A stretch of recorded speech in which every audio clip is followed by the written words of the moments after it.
Tonight on the South Today, Otago Uni students get some assistance on campus during exam season, helping feed their minds. A group of youth film themselves robbing a Christchurch liquor store, posting it on social media. And a pair of elderly twins celebrate their birthday by showing what adventure sports aren't just for the young.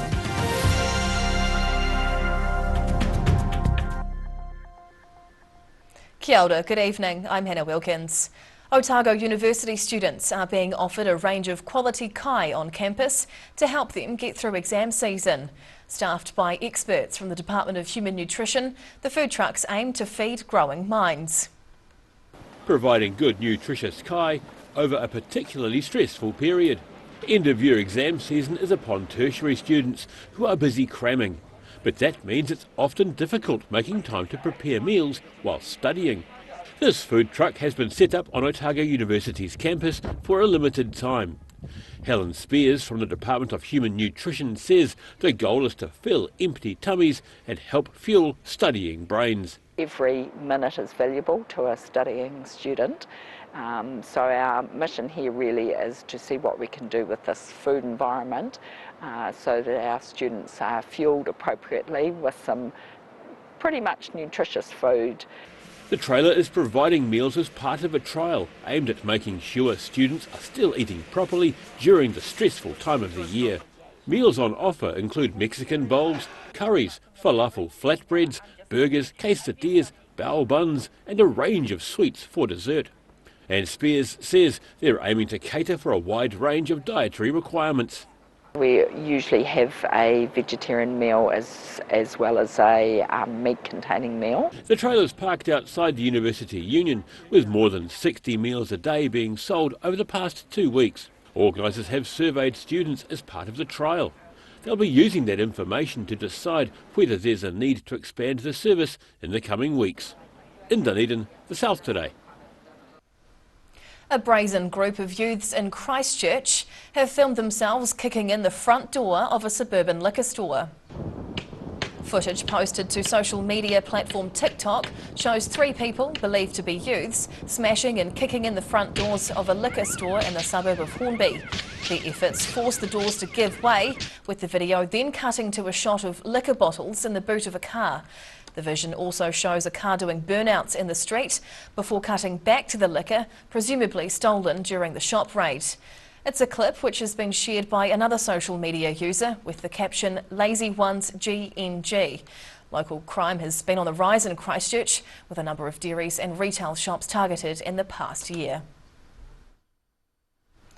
The Southland Fire Museum is preparing a new exhibit commemorating some of Invercargill's bravest from the past.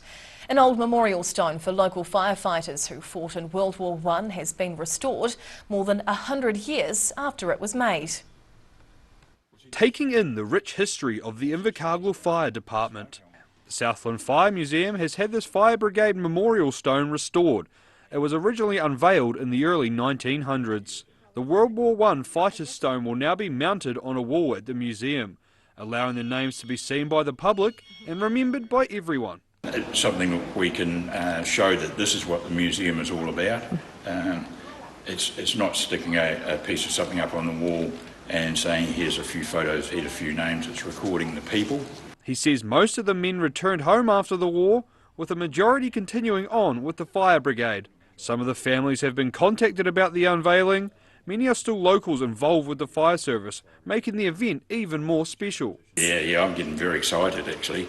Yeah, and our members here, we're all looking forward to it. The stone will be on display from late November, allowing visitors to pay their respects. In Invercargill, the South Today. Some Dunedin high school students have been taking the lead on topics like culture and inclusion by arranging a visit from the country's Race Relations Commissioner. Otago Girls High School students have been focusing on these issues since a racially motivated attack at the school in February. Year 13 pupils contacted Race Relations Commissioner Meng Foon, inviting him to join them in an open classroom discussion. The chat covered a diverse range of topics, from racism and discrimination through to housing and climate change. The students were encouraged to draw on their own experiences to help develop their leadership skills. Principal Bridget Davidson says lessons from the visit will be incorporated into the school's inclusion strategy. Students across the country dove under their desks yesterday to ensure they're prepared if and when disaster hits.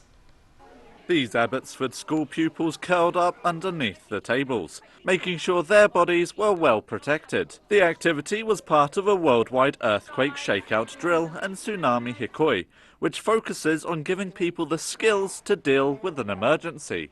So it's just a good reminder and a good opportunity to have those evacuation practices and earthquake drills, yeah. The event was coordinated by the National Emergency Management Agency and EQC. These Dunedin students had fun during the drill, but are aware the newly learnt skills could one day save their life. Well, it's good to know what would happen if an earthquake did happen. So. The students tasked with taking these skills home to help teach their families. In Dunedin, the South Today. A pair of 75-year-old twins are bucking the trend that adventure sports are for the young. The enthusiastic twins celebrated their joint birthday recently by zip-lining above Christchurch's Port Hills. Zip-lining often attracts the young and adventurous, but a pair of 75-year-old twins are challenging the idea. I said to David that I thought we should do something a bit special for our birthday. My 75th. I had something in mind, and David said straight away, zip lines. With another two sets of considerably younger twins, the brothers kit up to ride high into the hills of the Christchurch Adventure Park. This is David's first ride on a zip line and a bit of a cause for concern.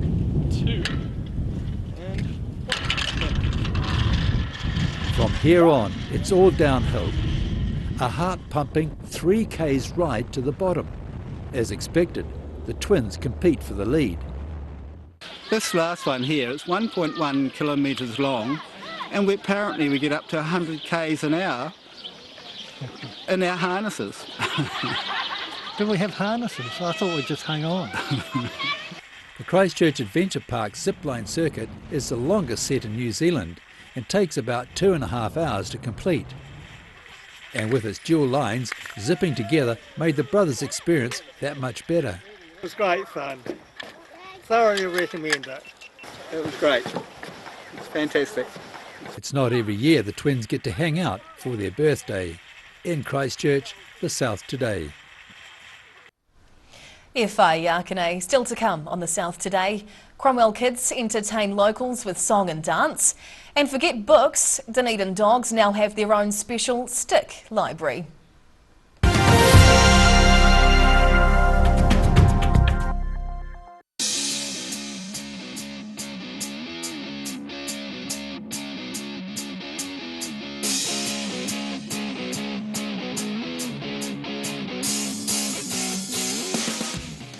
Hi, my name's Matt and I'm the Dines Group CEO. Dines is a company that's focused on selling logistics solutions to its customers. We're passionate about selling efficiency and we've been selling efficiency for over 50 years now.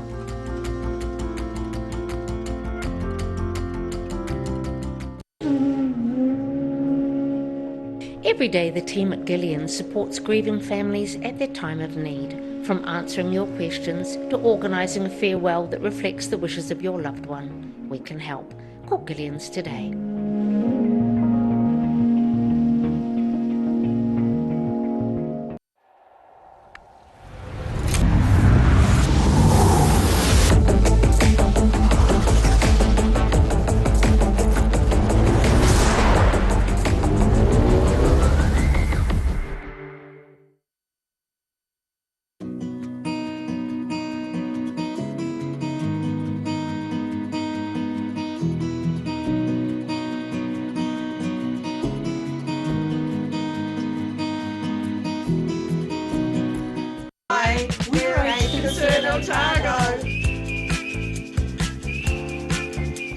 Age Concern Otago hosts a multitude of social activities, including little walks.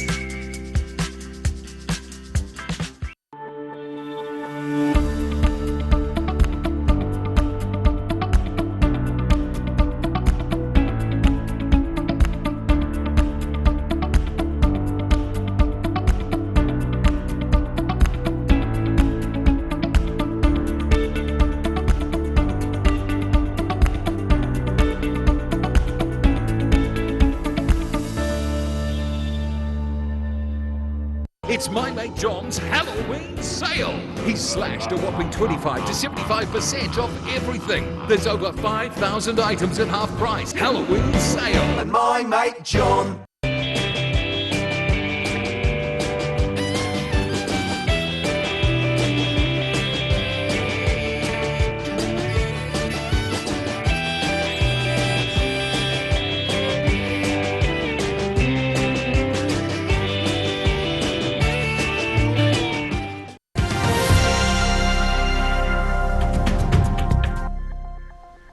Tēnā koe, welcome back.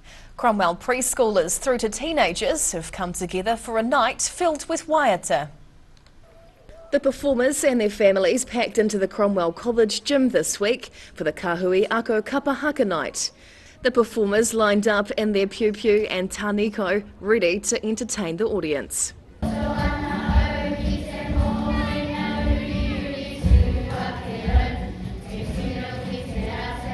The Waiata night attracted children from across the town, with even very young performers getting their chance to shine.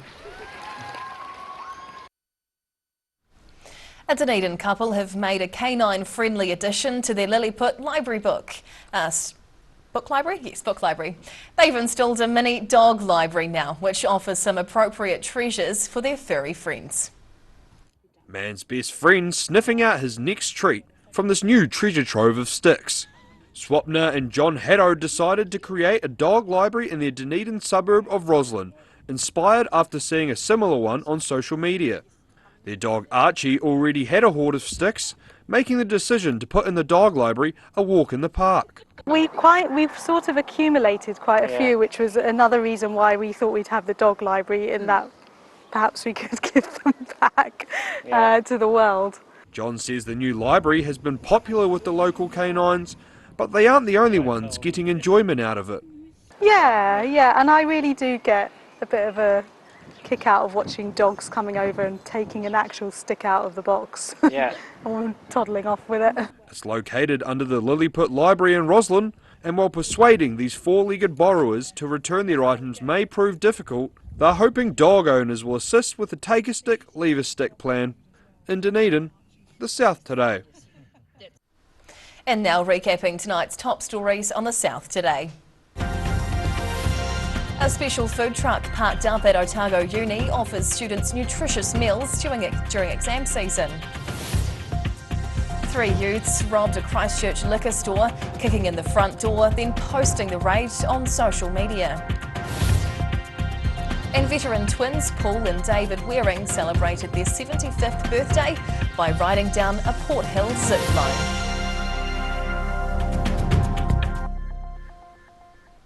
And now a look at what's happening in tomorrow's ODT, and we welcome the Deputy Editor, Craig Page. Hello, Craig. Good evening. What can we expect in the weekend paper? Look, we've managed to get our hands onto a leaked report into the planning for the new Dunedin Hospital, and it revealed that they were looking at making significant cuts on the project early on, including reducing the number of surgical beds, so there are actually going to be fewer in the new hospital than what there is in the current hospital. So, okay.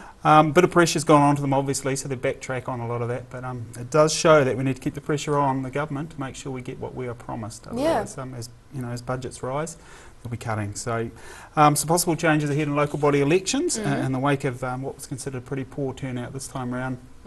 There's a review underway, but they're looking at things like allowing 16-year-olds to vote, moving all councils into STV, and increasing councillor remuneration as well to try and attract more people into it. So, interesting. A lot of discussion until February. They've got to get their feedback in by. So yeah, it's going to see what happens there. Yeah, put all options on the table. Yeah, exactly. Weekend mix. So we take a look at New Zealand's growing drug culture.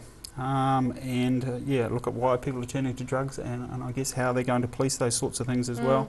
And a huge weekend of sport as well, my favourite.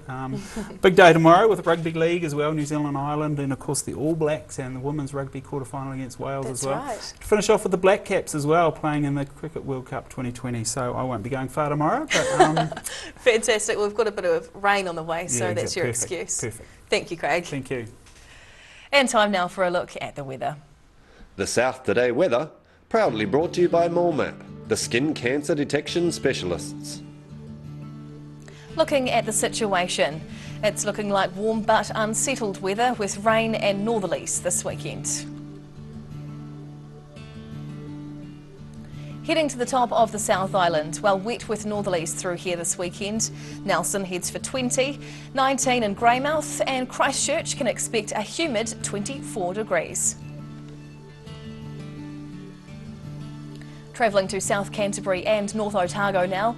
Northerlies and some rain in Ashburton with 24 degrees tomorrow.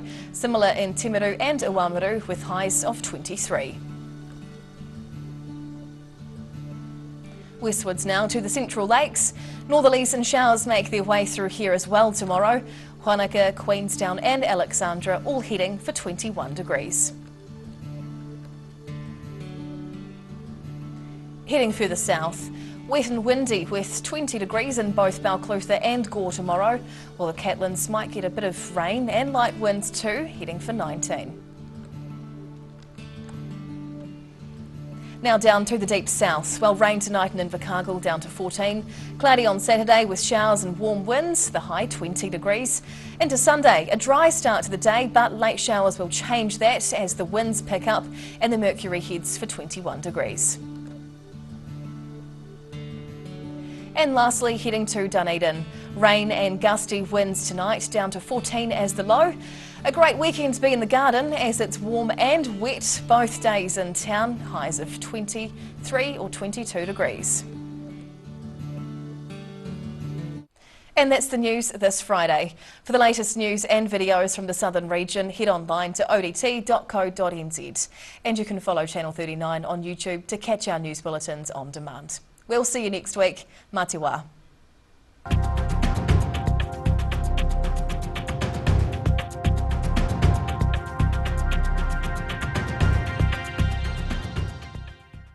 Public interest journalism funded through New Zealand On Air.